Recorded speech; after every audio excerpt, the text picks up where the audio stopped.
ஒரு மிக்சர் ஜாரில் நம்ம 3லேருந்து 4 பன் நம்ம சேர்த்துக்கலாம். நமக்கு எவ்வளோ தேவையோ அதுக்கேற்ற மாதிரி பன்னு சேர்த்துக்கலாங்க. இப்போ மிக்சர் ஜாரை க்ளோஸ் பண்ணி நல்லா அரைச்சி எடுத்துக்கோங்க. கொஞ்சம் கொஞ்சமாக அரைச்சி மிக்ஸ் பண்ணி விடுங்க.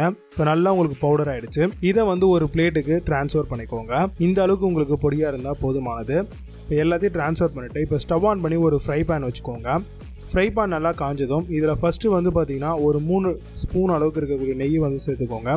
நெய் நல்லா மெல்ட் ஆனவுடனே இதில் பாதாம், முந்திரி, பிஸ்தா, வால்நட்டு, பேரிச்சம்பழம் எல்லாத்தையும் இந்த எண்ணெயில், அதாவது நெய் இருக்குது இல்லையா, அதில் வறுத்துக்கோங்க. நீங்கள் எண்ணெய் இருந்தாலும் எண்ணெயிலே வறுத்துக்கோங்க.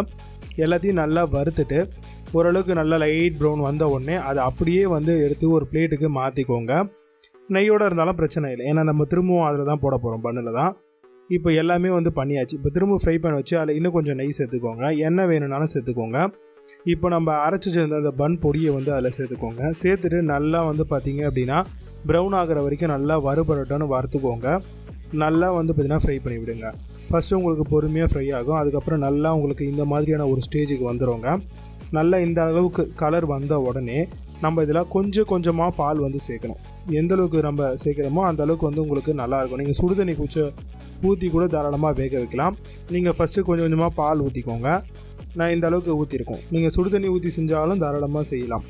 இப்போ நம்ம பால்லேயே வேக வைக்கிறோம். அந்த பன்னை கொஞ்சம் கொஞ்சமாக ஊற்றி நல்லா உங்களுக்கு இந்த ஒரு கன்சிஸ்டன்சி வரணுங்க. பால்லேயே பார்த்திங்கன்னா நல்லா உங்களுக்கு பன்னு வெந்து வரணும்.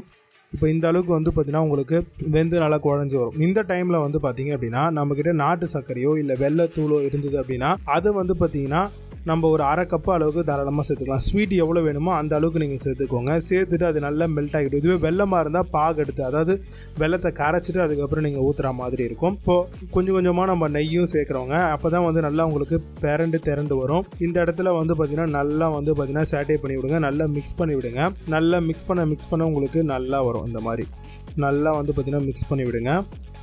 நல்லா கம்ப்ளீட்டாக பார்த்திங்கன்னா மிக்ஸ் பண்ணி விடுங்க. இந்த அளவுக்கு நல்லா பார்த்திங்கன்னா மிக்ஸ் அப் ஆகி உங்களுக்கு திரண்டு வருங்க. நல்லா திரண்டு வரட்டும். இந்த மாதிரி பண்ண உடனே நம்ம சர்க்கரையையும் ஏலக்காவையும் ஒன்றா சேர்த்து அரைச்சிருக்கோம். அதையும் பார்த்திங்கன்னா இந்த பன்லேயே சேர்த்துக்கலாம். சேர்த்துட்டு அதையும் நல்லாவே சாட்டே பண்ணி விடுங்க. சாட்டே ஆனதும் இதில் பார்த்திங்க அப்படின்னா நம்ம வச்சுருக்கக்கூடிய அந்த நட்ஸ் எல்லாத்தையுமே பார்த்திங்கன்னா தாராளமாகவே சேர்த்துக்கலாம்.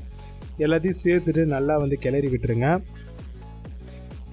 நல்லா கிளறினவுடனே உங்களுக்கு நல்லா இந்த மாதிரி திரண்டு வரும். இந்த ஸ்டேஜில் பார்த்திங்க அப்படின்னா நம்ம எடுத்து தாராளமாகவே சர்வ் பண்ணலாம். இதை அப்படியே பவுலுக்கு மாற்றிக்கோங்க. இப்போ சூப்பரான டேஸ்டியான பன் அல்வா பக்காவாக ரெடி ஆயிடுச்சு. கண்டிப்பாக ட்ரை பண்ணுங்கள்.